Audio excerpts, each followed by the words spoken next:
So, hi guys. I don't want to take too much of your time, but I wanted to discuss something which is very important, which is going to affect a lot of us, not only as Africans, but maybe as Canadians, the United Kingdom residents, and American citizens. And what's happened recently is that the United Nations has just the United United Nations has just removed cannabis off of the deadly drugs list. So the list contained drugs like heroin and cocaine, and so they were recommended by World Health Organization to remove it off of deadly drugs. And if you're wondering why, the reason is that the entire marijuana plant doesn't get you high. I'm not advocating for the use of marijuana. What I'm saying is that the entire plant doesn't get you high. There's the CBD oil used for medical purposes in marijuana plant. That part doesn't get you high. You can smoke it for the next 3 months. You will not get high from it. But the THC part of it, I think it's called that. That's what's used by people to get high. And there hasn't been any reports yet of people who've overdosed off of marijuana or have caused accidents over, the same way other drugs have shown to be detrimental. Marijuana hasn't shown that kind of effect.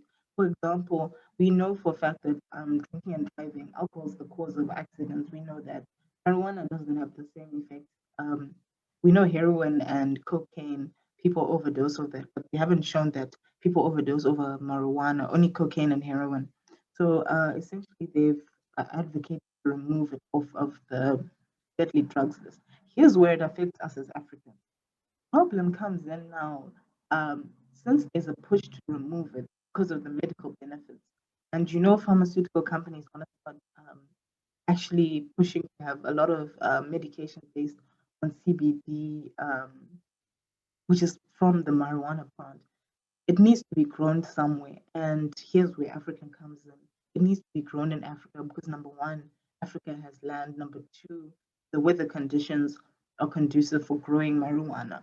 Now, what has to happen is the legalization of it in African countries, which has started to happen. And Lesotho was, I think, in 2019, or was it 2017? I don't know, I'm not too sure. But Lesotho was the first to grant the license to a South African medical company. Now, my biggest issue, and Zim as well, sorry, Zimbabwe also, they granted a medical use license. And so a lot of these countries like Lesotho and Zimbabwe have been saying that they want to introduce the licenses because obviously South Africa said it's 100 billion rand industry, even though it's illegal for commercial use in South Africa. Apparently, it's a 100 billion rand industry, and South Africa is the third highest exporter of cannabis, which I don't understand because it's illegal, but it's worth 100. I don't understand. Maybe people are making money off of it, and we're just sitting here thinking it's illegal. I thought it was illegal, and then I'm hearing that it's a 100 billion rand industry, and South Africa is the third highest exporter. This makes you see that there are people making money out and you don't even know about it. Anyways, so the issue with the granting of these licenses, it's not going to benefit the average person, you and I. And that's what got me interested in this license because I thought to myself, next year I have nothing to do. I might as well get myself one of these licenses and get involved in this booming industry, which is going to get even bigger as because I hope you know that it's used for a lot of cancer research and other diseases, um, Alzheimer's, MS, so it's really, really important. And it's a booming business in Canada, in the UK. And so I was just like, this might just be out to become millionaires. Uh, and so I was getting interested in it. Look at the requirements for yourself, guys. Maybe I'm being unreasonable, but look at the requirements. So Lesotho is obviously granted one license, but look at the requirements. This is in Zim, for example, all of these requirements. I've done all the calculations for you guys. It's 2 million rands to get this license. And by the way, this license lasts for 5 years. So it's 2 million for 5 years. And then you have to renew it again, right? So that means that in total, that's 2 million before you've even paid employees, before you even have say bought the land, before you've even set up the whole system, put in the seeds, it's 2 million. The average person cannot afford this. And so essentially what will happen is that the government makes money off of these licenses. Average people can't afford the license, right?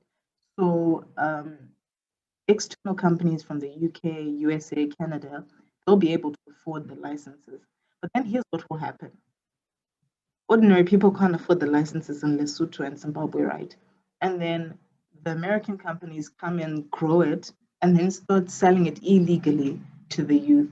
And from research that was done in the States, which I actually went through, they showed that your income and race has an effect on whether you'll be prone to using marijuana. So they showed that poorer people and predominantly Black and minority populations are more prone to using it simply because they're in poverty and they want the high and dopamine kick. So it makes sense, right? Problem is, so these companies get the licenses, then they start dishing out marijuana illegally, and that's going to affect the youth who already have a booming unemployment and drug issue. Now imagine legalizing it. So first, they don't get to benefit, they can't grow it and make money off of it. But what the government will allow you to do is to use it illegally. That's essentially what's going to happen. You can't grow it, you can't afford to grow it or to make money like the government and the medical companies. No, no, no, you can't afford that.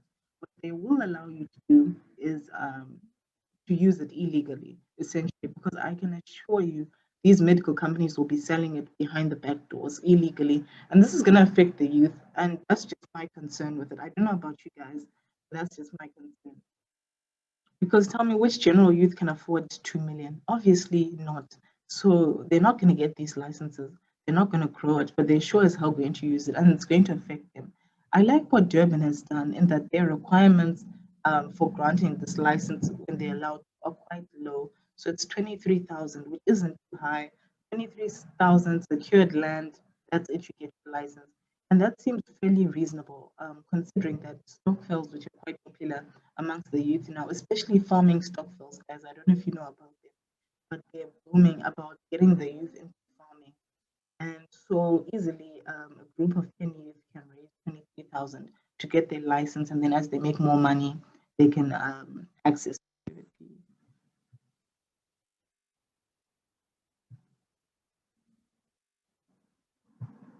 Okay. So that's just my, sorry, my biggest issue with all of it is how it's going to affect the youth and how we're not going to actually benefit, but essentially we're going to bear the brunt of all the negative effects of it.